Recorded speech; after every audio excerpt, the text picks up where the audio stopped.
Welcome to alphabet PSC. നമ്മൾ ഇന്ന് 5ാമത്തെ ജില്ലയാണ് നോക്കുന്നത്. 4 ജില്ലകൾ മുമ്പ് നമ്മൾ ക്ലാസ് ചെയ്തിട്ടുണ്ട്. വീഡിയോ കാണാത്തവർ മുകളിൽ ഐ ബട്ടണിൽ കൊടുക്കുന്നുണ്ട്, വീഡിയോ പോയി കാണുക. ഇന്ന് നമ്മൾ മലപ്പുറം ജില്ലയെക്കുറിച്ചാണ് നോക്കുന്നത്. മലപ്പുറം ജില്ലയെക്കുറിച്ച് PSC ചോദിച്ചതും ചോദിക്കാൻ സാധ്യതയുള്ളതുമായ വസ്തുതകളാണ് ഉൾപ്പെടുത്തിയിട്ടുള്ളത്. മലപ്പുറം ജില്ല രൂപീകൃതമാകുന്നത് 1969 ജൂൺ 16-നാണ്. മലപ്പുറം ജില്ല രൂപീകൃതമാകുന്നത് 1969 ജൂൺ 16-നാണ്. കേരളത്തിൽ ജനസംഖ്യ ഏറ്റവും കൂടുതലുള്ള ജില്ലയാണ് മലപ്പുറം. കേരളത്തിൽ ജനസംഖ്യ ഏറ്റവും കൂടുതലുള്ള ജില്ലയാണ്. ജനസംഖ്യാ വളർച്ചാ നിരക്ക് കൂടിയ ജില്ലയും മലപ്പുറം തന്നെയാണ്. ഗ്രാമപഞ്ചായത്തുകൾ സ്വകാര്യ എയ്ഡഡ് സ്കൂളുകളും ഏറ്റവും കൂടുതലുള്ള ജില്ലയും മലപ്പുറം തന്നെയാണ്. പ്രതിശീർഷ വരുമാനം ഏറ്റവും കുറഞ്ഞ ജില്ല. ജനസംഖ്യ കൂടിയതുകൊണ്ട് തന്നെ പ്രതിശീർഷ വരുമാനവും കുറവാണ്. പ്രതിശീർഷ വരുമാനം കുറഞ്ഞ ജില്ല മലപ്പുറം ജില്ലയാണ്. ജനസംഖ്യ ഏറ്റവും കൂടുതലുള്ള ജില്ലയാണ്. ജനസംഖ്യാ വളർച്ചാ നിരക്ക് ഏറ്റവും കൂടുതലുള്ള ജില്ലയാണ്. ഗ്രാമപഞ്ചായത്തുകളും സ്വകാര്യ എയ്ഡഡ് സ്കൂളുകളും ഏറ്റവും കൂടുതലുള്ള ജില്ലയാണ്. പ്രതിശീർഷ വരുമാനം ഏറ്റവും കുറഞ്ഞ ജില്ലയാണ്. വലിപ്പത്തിൽ മൂന്നാം സ്ഥാനത്തുള്ള ജില്ലയാണ് മലപ്പുറം ജില്ല. അതുപോലെ തന്നെ മലപ്പുറം ജില്ലയിലെ പ്രശസ്തമായ വെള്ളച്ചാട്ടങ്ങളാണ് ആഢ്യൻപാറ, കേരളാംകുണ്ട് എന്നിവ. ആഢ്യൻപാറ, കേരളാംകുണ്ട് വെള്ളച്ചാട്ടങ്ങൾ മലപ്പുറം ജില്ലയിലാണ് സ്ഥിതി ചെയ്യുന്നത്. കടലുണ്ടി പക്ഷി സങ്കേതം സ്ഥിതി ചെയ്യുന്നതും മലപ്പുറം ജില്ലയിൽ തന്നെയാണ്. BM കായൽ സ്ഥിതി ചെയ്യുന്നതും മലപ്പുറം ജില്ലയിലാണ്. കുടുംബശ്രീ പദ്ധതി ഉദ്ഘാടനം ചെയ്തത് മലപ്പുറത്ത് വെച്ചാണ്. ഉദ്ഘാടനം ചെയ്ത വർഷമാണ് 1998 മെയ് 17. ഡേറ്റ് അടക്കം ഓർത്തു വെക്കണം, ചോദിച്ചതാണ്. കുടുംബശ്രീ പദ്ധതി ഉദ്ഘാടനം ചെയ്തത് 1998 മെയ് 17 മലപ്പുറത്ത് വെച്ചാണ്. അന്നത്തെ പ്രധാനമന്ത്രിയായിരുന്ന AP വാജ്പേയി ആണ് ഉദ്ഘാടനം ചെയ്തത് എന്നുള്ളതും ഓർത്തു വെക്കുക. എന്നാൽ കുടുംബശ്രീ യൂണിറ്റ് ആദ്യമായി നിലവിൽ വന്നത് അത് ആലപ്പുഴ ജില്ലയിലാണ് എന്നുള്ളതും ഓർത്തു വെക്കുക. കുടുംബശ്രീ യൂണിറ്റ് ആദ്യമായി നിലവിൽ വന്നത് ആലപ്പുഴ ജില്ലയിലാണ്. കുടുംബശ്രീ പദ്ധതി ഉദ്ഘാടനം ചെയ്തത് മലപ്പുറത്ത് വെച്ചാണ്. 1998 മെയ് 17 അന്നത്തെ പ്രധാനമന്ത്രിയായിരുന്ന AB വാജ്പേയി ആണ് എന്നുള്ളതും ഓർത്തു വെക്കുക. ഇന്ത്യയിൽ ആദ്യമായി അക്ഷയ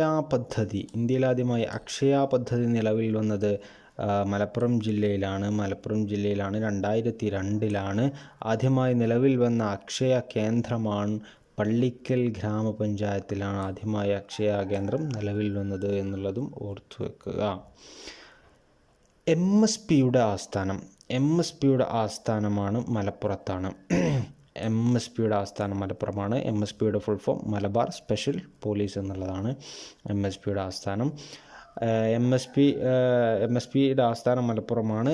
MSP സ്ഥാപിച്ചത് ഹിച്ച്കോക്കാണ് എന്നുള്ളതും ഓർത്തു വെക്കുക. കേരള ഗ്രാമീണ ബാങ്കിൻ്റെ ആസ്ഥാനം മലപ്പുറമാണ്. ആസ്ഥാനവും മലപ്പുറം തന്നെയാണ്. മലയാളം യൂണിവേഴ്സിറ്റി സ്ഥിതി ചെയ്യുന്നത് തിരൂരിലാണ്. മലയാളം യൂണിവേഴ്സിറ്റിയുടെ ആസ്ഥാനം സ്ഥിതി ചെയ്യുന്നത് തിരൂരിലാണ് എന്നുള്ളതും ഓർത്തു വെക്കുക. മലയാളം യൂണിവേഴ്സിറ്റി നിലവിൽ വന്നത് 2012 എന്നുള്ളതും ഓർത്തു വെക്കുക. മലയാളം യൂണിവേഴ്സിറ്റി സ്ഥിതി ചെയ്യുന്നത് തിരൂരിലാണ്. മലയാളം യൂണിവേഴ്സിറ്റി നിലവിൽ വന്നത് 2012. കാലിക്കറ്റ് യൂണിവേഴ്സിറ്റി സ്ഥിതി ചെയ്യുന്നത് തേഞ്ഞിപ്പലത്താണ്. മലപ്പുറം ജില്ലയിലെ തേഞ്ഞിപ്പലത്താണ് കാലിക്കറ്റ് യൂണിവേഴ്സിറ്റിയുടെ ആസ്ഥാനം സ്ഥിതി ചെയ്യുന്നത്. കാലിക്കറ്റ് യൂണിവേഴ്സിറ്റി നിലവിൽ വന്നത് 1968 എന്നുള്ളതും ഓർത്തു വെക്കുക. മറ്റൊന്ന് അലിഗഡ് യൂണിവേഴ്സിറ്റിയാണ്. അലിഗഡ് യൂണിവേഴ്സിറ്റിയുടെ കേരളത്തിലെ ആസ്ഥാനം സ്ഥിതി ചെയ്യുന്നത് പെരിന്തൽമണ്ണയിലാണ്. മലപ്പുറം ജില്ലയിലെ പെരിന്തൽമണ്ണയിലാണ് അലിഗഡ് യൂണിവേഴ്സിറ്റിയുടെ കേരളത്തിലെ ആസ്ഥാനം സ്ഥിതി ചെയ്യുന്നത് എന്നുള്ളതും ഓർത്തു വെക്കുക. മാമാങ്കം നടന്നിരുന്ന സ്ഥലമാണ് തിരുനാവായ മലപ്പുറം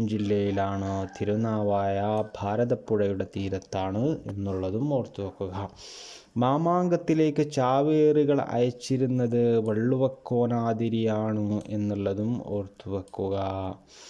ചോദിച്ചതാണ്. മാമാങ്കത്തിലേക്ക് ചാവേറുകൾ അയച്ചിരുന്നത് വള്ളുവക്കോനാതിരിയാണ്. മാമാങ്കം നടന്നിരുന്ന സ്ഥലമാണ് തിരുനാവായാണ്, ഭാരതപ്പുഴയുടെ തീരത്താണ്.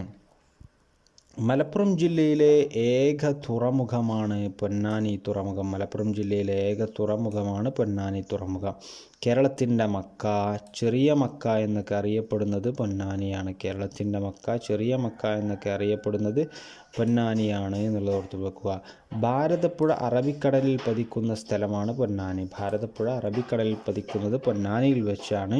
ഇടശ്ശേരി സ്മാരകം സ്ഥിതി ചെയ്യുന്നതും പൊന്നാനിയിൽ തന്നെയാണ്. ഇടശ്ശേരി സ്മാരകം സ്ഥിതി ചെയ്യുന്നതും പൊന്നാനിയിൽ തന്നെയാണ്. കേരളത്തിൽ സ്വർണ്ണ നിക്ഷേപം ഉള്ള സ്ഥലമാണ് നിലമ്പൂർ. കേരളത്തിൽ സ്വർണ്ണ നിക്ഷേപം ഉള്ള സ്ഥലമാണ് നിലമ്പൂർ. കേരളത്തിലെ ആദ്യത്തെ സ്ത്രീധനരഹിത പഞ്ചായത്താണ് നിലമ്പൂർ. കേരളത്തിലെ ആദ്യത്തെ സ്ത്രീധനരഹിത പഞ്ചായത്താണ് നിലമ്പൂർ. ചോദിച്ചതാണ്. കേരളത്തിലെ ആദ്യത്തെ സ്ത്രീധനരഹിത പഞ്ചായത്ത്. ഇന്ത്യയിലെ ഏക തേക്ക് മ്യൂസിയം നിലമ്പൂരിലാണ്. ഇന്ത്യയിലെ ഏക തേക്ക് മ്യൂസിയം നിലമ്പൂരിലാണ് സ്ഥിതി ചെയ്യുന്നത്. ലോകത്തിലെ ഏറ്റവും പഴക്കം ചെന്ന തേക്കിൻ തോട്ടമാണ് നിലമ്പൂരിലെ കനോലി പ്ലോട്ട്. ലോകത്തിലെ ഏറ്റവും പഴക്കം ചെന്ന തേക്കിൻ തോട്ടമാണ് നിലമ്പൂരിലെ കനോലി പ്ലോട്ട്. ഇന്ത്യയിൽ 100% പ്രാഥമിക വിദ്യാഭ്യാസം നേടിയ ആദ്യ പഞ്ചായത്തും നിലമ്പൂർ തന്നെയാണ്. ഇന്ത്യയിൽ 100% പ്രാഥമിക വിദ്യാഭ്യാസം നേടിയ ആദ്യ ഗ്രാമപഞ്ചായത്തും നിലമ്പൂർ തന്നെയാണ്. കേരളത്തിലെ ആദ്യ ശുചിത്വ പഞ്ചായത്ത് പോത്തുകൽ പഞ്ചായത്താണ്. മലപ്പുറം ജില്ലയിലെ പോത്തുകൽ പഞ്ചായത്താണ് കേരളത്തിലെ ആദ്യ ശുചിത്വ പഞ്ചായത്ത്. കോട്ടക്കൽ ആര്യവൈദ്യശാല സ്ഥിതി ചെയ്യുന്നത് മലപ്പുറം ജില്ലയിലാണ്. കോട്ടക്കൽ ആര്യവൈദ്യശാലയുടെ സ്ഥാപകൻ PS വാര്യറാണ് എന്നുള്ളതും ഓർത്തു വെക്കുക. വാഗൺ ട്രാജഡി സ്മാരകം നിലനിൽക്കുന്നത് തിരൂരിലാണ്. വാഗൺ ട്രാജഡി സ്മാരകം ഉള്ളത് തിരൂരിലാണ്. വാഗൺ ട്രാജഡി നടന്നത് 1921 നവംബർ 10 വാഗൺ ട്രാജഡി ദുരന്തം അന്വേഷിച്ച കമ്മീഷൻ AR നെപ്പ് കമ്മീഷനാണ് എന്നുള്ളതും അതിൻ്റെ കൂടെ ഓർത്തു വെക്കുക. മറ്റൊന്നുള്ളത് എഴുത്തച്ഛൻ്റെ ജന്മദേശം മലപ്പുറം ജില്ലയിലെ തുഞ്ചൻ പറമ്പിലാണ്. മലപ്പുറം ജില്ലയിലെ തുഞ്ചൻ പറമ്പിലാണ് എഴുത്തച്ഛൻ്റെ ജന്മദേശം. EMSൻ്റെ ജന്മദേശവും മലപ്പുറം ജില്ലയിലെ ഏലംകുളമാണ് EMSൻ്റെ ജന്മദേശം. മോയിൻകുട്ടി വൈദ്യർ സ്മാരകം സ്ഥിതി ചെയ്യുന്നത് കൊണ്ടോട്ടിയിലാണ്. മാപ്പിളപ്പാട്ടുമായി ബന്ധപ്പെട്ട വ്യക്തിയാണ് മോയിൻകുട്ടി വൈദ്യർ. അദ്ദേഹത്തിൻ്റെ സ്മാരകം കൊണ്ടോട്ടിയിലാണ്. മലപ്പുറം ജില്ലയിലെ കൊണ്ടോട്ടിയിലാണ്. പൂന്താനം ഇല്ലം സ്ഥിതി ചെയ്യുന്നത് മലപ്പുറം ജില്ലയിലെ കീഴാറ്റൂരിലാണ്. പൂന്താനം ഇല്ലം സ്ഥിതി ചെയ്യുന്നത്. കശുവണ്ടി ഗവേഷണ കേന്ദ്രം ആനക്കയം. കശുവണ്ടി ഗവേഷണ കേന്ദ്രം ആനക്കയമാണ്. ഇന്ത്യയിലെ ആദ്യത്തെ ഡിജിറ്റൽ ആൻഡ് ക്യാഷ്ലെസ് കോളനി എന്നറിയപ്പെടുന്നത് നെടുങ്കയമാണ്. ഇന്ത്യയിലെ ആദ്യത്തെ ഡിജിറ്റൽ ആൻഡ് ക്യാഷ്ലെസ് കോളനി എന്നറിയപ്പെടുന്നത് നെടുങ്കയമാണ്. ഇന്ത്യയിൽ ആദ്യമായി ISO സർട്ടിഫിക്കറ്റ് ലഭിച്ച മുനിസിപ്പാലിറ്റി മലപ്പുറമാണ്. ഇന്ത്യയിൽ ആദ്യമായി ISO സർട്ടിഫിക്കറ്റ് ലഭിച്ച മുനിസിപ്പാലിറ്റി മലപ്പുറം മുനിസിപ്പാലിറ്റിയാണ്. ഇന്ത്യയിലെ ആദ്യത്തെ ഡിജിറ്റൽ സാക്ഷരതാ ജില്ല എന്നറിയപ്പെടുന്നത് മലപ്പുറമാണ്. ഇന്ത്യയിലെ ആദ്യത്തെ ഡിജിറ്റൽ സാക്ഷരതാ ജില്ല എന്നറിയപ്പെടുന്നത് മലപ്പുറമാണ്. ICDS പ്രോഗ്രാം കേരളത്തിൽ ആദ്യം ആരംഭിച്ചത് മലപ്പുറം ജില്ലയിലെ വേങ്ങരയിലാണ് എന്നുള്ളതും ഓർത്തു വെക്കുക. ICDS പ്രൊജക്റ്റ് ആദ്യമായിട്ട് കേരളത്തിൽ ആരംഭിച്ചത് മലപ്പുറം ജില്ലയിലെ വേങ്ങരയിലാണ്. മലപ്പുറം ജില്ലയെ ഗൂഡല്ലൂരുമായി ബന്ധിപ്പിക്കുന്ന ചുരമാണ് നാടുകാണി ചുരം. മലപ്പുറം ജില്ലയെ ഗൂഡല്ലൂരുമായി ബന്ധിപ്പിക്കുന്ന ചുരമാണ് നാടുകാണി ചുരം. കേരളത്തിലെ ആദ്യത്തെ തീവണ്ടി പാതയാണ് തിരൂർ ടു ബേപ്പൂർ. കേരളത്തിലെ ആദ്യത്തെ തീവണ്ടി പാതയാണ് തിരൂർ ടു ബേപ്പൂർ. അത് നിലവിൽ വരുന്നത് 1861 എന്നുള്ളത് ഓർത്തു വെക്കുക. കേരളത്തിലെ ആദ്യത്തെ തീവണ്ടി പാത തിരൂർ ടു ബേപ്പൂരാണ്. അത് 1861 നിലവിൽ വരുന്നത്. സ്വരാജ് ട്രോഫി നേടിയ ആദ്യ മുനിസിപ്പാലിറ്റിയാണ് മഞ്ചേരി മുനിസിപ്പാലിറ്റി. സ്വരാജ് ട്രോഫി നേടിയ ആദ്യ മുനിസിപ്പാലിറ്റിയാണ് മഞ്ചേരി മുനിസിപ്പാലിറ്റി എന്നുള്ളതും ഓർത്തു വെക്കുക. ഇന്ത്യയിലെ ആദ്യ സമ്പൂർണ്ണ കമ്പ്യൂട്ടർ സാക്ഷരത നേടിയ പഞ്ചായത്താണ് മലപ്പുറം ജില്ലയിലെ ചമ്രവട്ടം പഞ്ചായത്ത്. ഇന്ത്യയിലെ ആദ്യത്തെ സമ്പൂർണ്ണ കമ്പ്യൂട്ടർ സാക്ഷരത നേടിയ പഞ്ചായത്താണ് മലപ്പുറം ജില്ലയിലെ ചമ്രവട്ടം പഞ്ചായത്ത് എന്നുള്ളതും ഓർത്തു വെക്കുക. ഇത്രയും കാര്യങ്ങളാണ് മലപ്പുറം ജില്ലയെക്കുറിച്ച് PSC ചോദിച്ചതും ചോദിക്കാൻ സാധ്യതയുള്ളതുമായ വസ്തുതകൾ.